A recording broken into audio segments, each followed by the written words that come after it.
I admit, like, a lot of times I like to kind of have a little bit of a good time or joke around when it comes down to, talking about downgrades and things like that. But when it comes to Halo, I actually watched the entire 1 hour video from Digital Foundry and came away pretty impressed with what they showed off and what they talked about.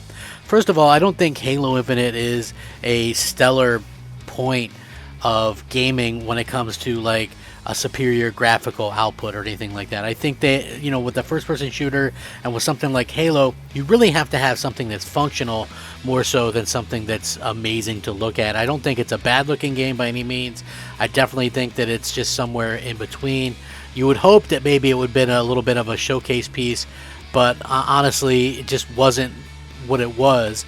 And I still think it looks good. I just don't think it looks amazing, but I certainly don't think it was super amazing piece of groundbreaking technology that would really showcase on an Xbox Series X. But listening to what Digital Foundry said, I found it to be enlightening what they were talking about, and I wanted to get into it because a lot of PlayStation fans are really... And listen, I understand this because I would troll. I understand the whole trolling concept. I understand the jokes and stuff like that. I also understand that Xbox has a couple of games to end the year and PlayStation doesn't. Next year, PlayStation has a bunch of games, and Xbox doesn't until like towards the end of the year. So I understand the whole concept of this situation, but I also just wanted to make it clear that it's not as cut and dry as what people are trying to make it out to be. It's going to be a video you don't want to miss. Hey there everyone, I'm the Crapgamer, and of course this is Crapgamer Reviews, your home for gaming news, opinions, reviews, and much more. You'll probably notice some changes around here, but hopefully that doesn't stop you from giving us a like, and possibly even consider subscribing if you haven't already done so. Thank you so much for choosing to spend some of your free time with me and my silly YouTube channel. It really does mean a lot. Thank you very, very much. Now, there's obviously some pictures on the internet, of Halo Infinite, and a lot of them are trying to showcase like some kind of downgrade and things like that. And the main thing that I kind of took away from this is, according to Digital Foundry, a lot of things are going on right with the game. And, when it comes to what's wrong with the game, it's not perfect, that's for sure. Like, the game went down a little bit in Metacritic. I think it's an 86 or something. Still an amazing score if you kind of want to get technical about it. But at the end of the day, people are going to kind of feel one way or the other about it. For me personally, I feel like the game looks good. I also feel like, obviously, it doesn't look like a huge showpiece or anything like that. Forza Horizon 5 is a true showpiece, but I guess, again, different type of game, different situation, different scenarios, and we just have to kind of respect that. I think, as gamers, we sit there and we have to look around and go, what's going on here? I think that's kind of the part where I'm at with all of this. I would just love to see, everybody else's kind of thoughts on this. I don't think that, Halo Infinite looks bad. I think that Halo Infinite looks solid. I think that Halo Infinite, obviously is a little bit of a mixed bag when it comes to people because it did get a pretty good score.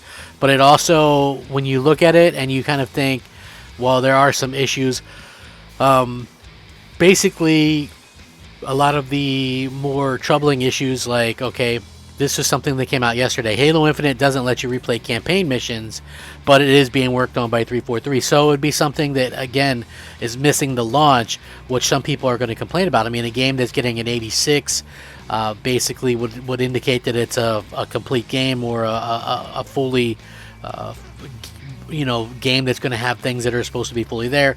The multiplayer basically doesn't have a playlist, and it doesn't have things like co-op or Forge. So these things are going to come in later. Can you imagine if this game would have launched with all the stuff that it was supposed to? So Halo Infinite won't let you replay campaign missions. Microsoft confirmed. Microsoft said story missions are not replayable, breaking Halo game tradition that was established 20 years ago with Combat Evolved. The post-game does give you the option to keep exploring the wider environment, but for missions like the first two where you're not given on the ring yet, you can't replay from the same save file, according to Microsoft. You'd be able to get any remaining FOB targets and audio logs, but the main story missions would not repeat. According to this, they finished the Halo Infinite campaign and expected to be able to replay story missions at a different difficulty and with skull modifiers enabled, but it's impossible. Instead, Halo Infinite spits Master Chief back out on the Halo ring, leaving you free to hoover up any incomplete objectives, such as forward operating bases and collectibles. Halo Infinite is structured in such a way that the main quests and missions are siphoned off from the open world action, often taking you inside Forerunner structures.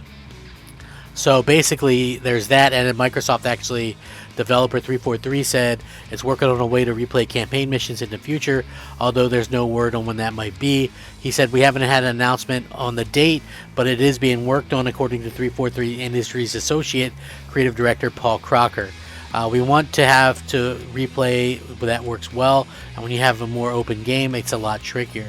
We made a decision to improve the quality of the single-player campaign to ensure that, as a foundation, that it's as strong as it possibly could be, so that we could then add the other features back in. Here's hoping that it arrives soon. But anyway, so again, there's going to be people that are going to talk about that like it's a huge deal. Look, I think a lot of ways, Microsoft and Halo, 343, damned if they do, damned if they don't. And I mean that in a specific way, right?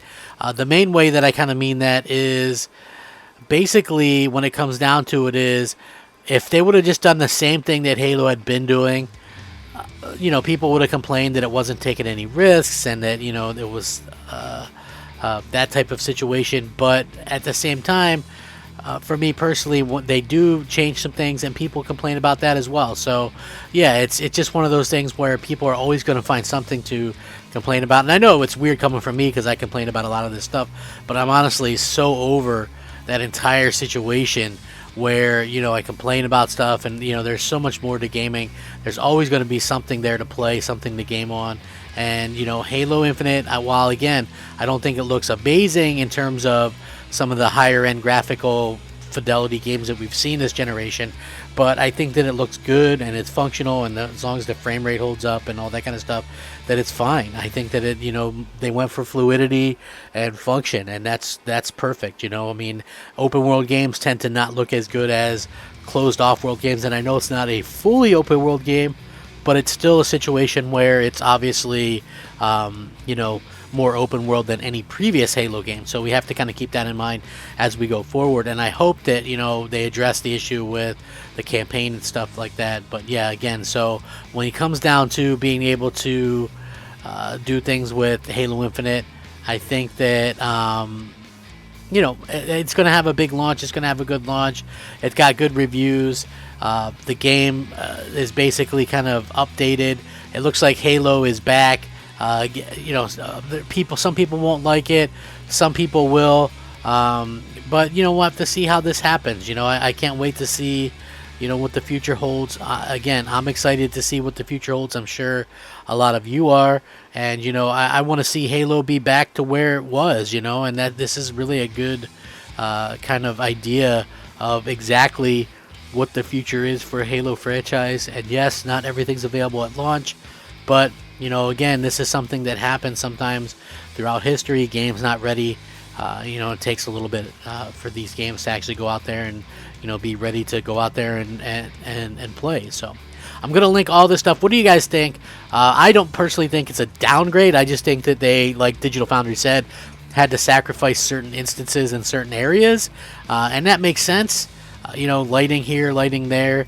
I'm not going to jump on the hate bandwagon. I think that the game looks fine, and I'm looking forward to seeing what you guys think. Thanks for watching. Rack 'em up, fact 'em up, Crap Gamer 'em up. Crap Gamer out.